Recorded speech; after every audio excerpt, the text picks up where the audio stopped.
Good morning, hope you are doing absolutely amazing. TJ Atkinson in the building, your finance coach. So today we're going to be talking about something you've probably heard being thrown around left, right and center by your favorite gurus. So today's topic is about no money down. And I've had a few people on Instagram say to me, well TJ, can you get started in property with no money? So I thought I would answer it. Well, before I answer it or give you my perspective, I would love to know where you stand. Do you think you can get started in property with no money? So let's go straight into this. You hear some of your favorite gurus, some of your favorite mentors running around on stages and on webinars shouting, hey, start in property with no money. My opinion of this is BS. My opinion of this, it's total nonsense. You cannot get started in property with no money. Now, I'm happy to be proved wrong. So can you get started with no money? No. I say that categorically. You cannot get started without any money. Now, some of your gurus might come out and say, well, technically what I mean by no money is you don't put any money down. And that's a completely different conversation. And I will be talking about that throughout this video. So can you get started in property with no money? The answer is no. The reason why I'm adamant and I'm stamping and I'm saying you cannot is I believe in everything that you do, you should have some skin in the game. Stop looking for businesses that you can start with no money, because there's a certain level of energy, there's a certain level of commitment where you put your precious time and effort, aka the money you've slaved for and worked for, into that business. That causes you to have sleepless nights, that causes you to be committed, that causes you to pay attention, and that causes you to fight to make it a success. Stop looking for businesses that you can start without any money. So going back to property, can you get started with no money? The answer is no. You have got to put in some money. Now let's go back and let's start talking about something else along the same vein as no money down. There are such things as no money in. Now that's completely different. See, no money down implies that you don't have to put down any money at all, and no money goes into the deal. You need to be told, or what needs to be explained is, what some of these gurus really mean is no money in and from your side, but money has to go into a deal. There are a number of things that make any deal, whether you're looking at service accommodation, rent to rent, a buy to let, there are a number of things that need to be paid for. Now you might not pay for it, which means somebody else pays for it. However, it means money has gone into the deal. I think it's a falsehood. I think it's a falsity. I think it's extremely unfair to give the impression to people that you can start in property without any money, because it's not true. You can start in property with somebody else's money, and that's what we're going to talk about.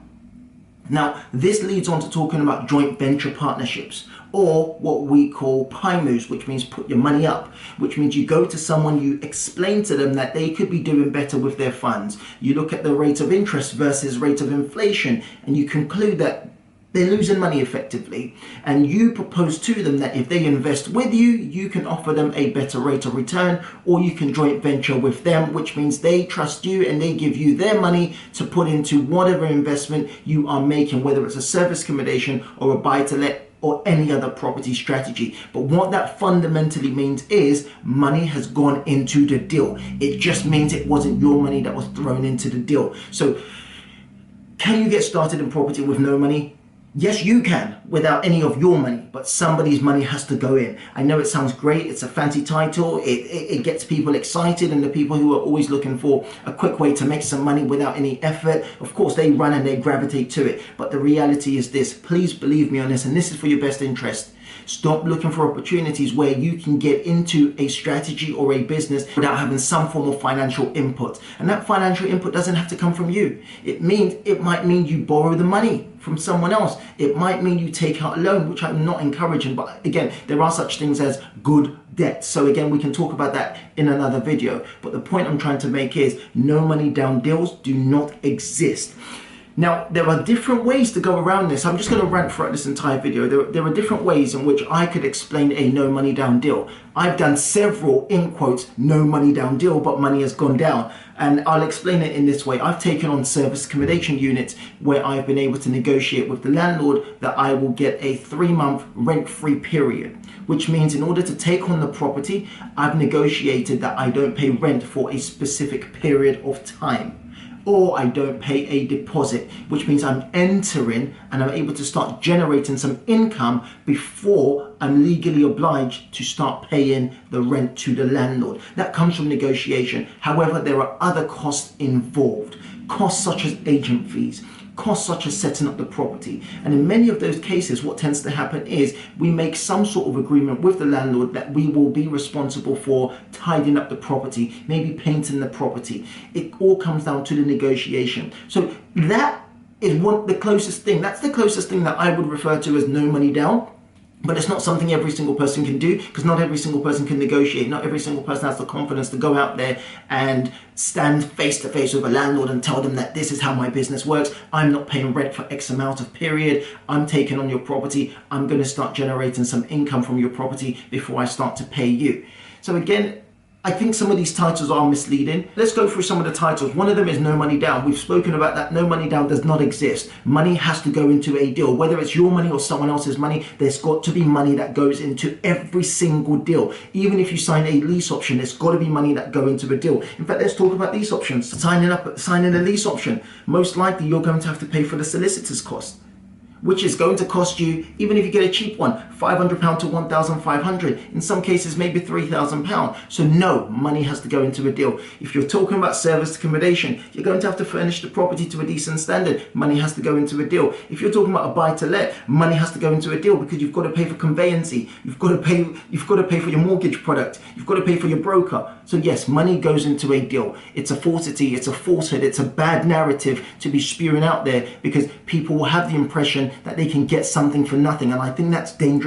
I think every single person should find a way to leverage. If you don't have the fund, leverage, but it still means you are taking on some form of loan. So it means money has gone into the deal, but you're just using ultimate leverage, which means you can make money from someone else's money, but you are still responsible for that money. I hope you catch that. So there's no money down. There's no money in, which is more realistic. I think people should follow that narrative, which makes a lot more sense. You find an investment opportunity. That means you, as the individual, don't have to necessarily put any money in.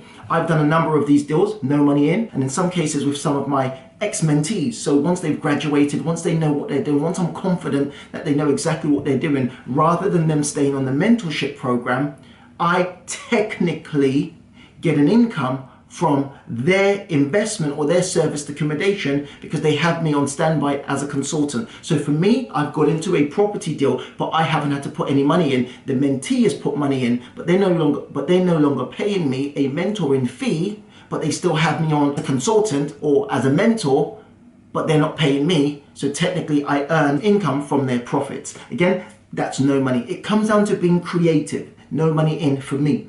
Another one, which is probably more relevant to you, is low money. Low money means you can find property strategies that don't require a lot of money to get started. And that's why we talk about rent-to-rent, deal packaging, and serviced accommodation. They are more realistic. Go with this. Out of all the ones that I've spoken about so far, this is probably more relevant to you that's watching this video. Low money in. Low money in, which means you want to find a way to get started with as little as possible capital. And going back to another term, other people's money. So yes, you can get started in property without any money from your side, but somebody has to put money in. So yes, I totally stand on the side of the people who voted yesterday that you've got to have some money to get into property. Look, you know what, as I said, I stand to be corrected. I've done a bunch of deals where I haven't paid any money to get in, but it's been an exchange of some form, but somebody has had to fund the deal. Even if it's a matter of paying solicitor fees, if you're going to joint venture with someone, then guess what? You're going to have to pay for the joint venture agreement. So please remove that narrative. There is no such thing as no money down deals. It's a pile of crap. But again, don't get me wrong. I understand. As I said, I've taken on a lease option before where I haven't paid anything apart from a lease option agreement, which has earned me a lot of money, but at the same time, money went into the deal. So some people are going to come out and they say, well, I did this and I did that deal. And you know what? let me retract my statement and say it's not possible. Every single thing is possible. so I take that back. But again, this video is for the general public, and the truth is the general public will not be able to do it. So for the general public, apart from the individuals, I'm an individual that's done 1 or 2 deals that I haven't had to specifically put money into the deal, but it's because I understand other strategies that's allowed me to benefit from, or there's been some form of negotiation that's worked in my favor. So yes, for the individuals that have, which I'm sure it's going to be a handful of people, then yes, well done and congratulations. But for the general public, please remove that narrative. No money down deals, meh. Low money down deals, possible. Other people's money, very possible. I hope you got some value from that.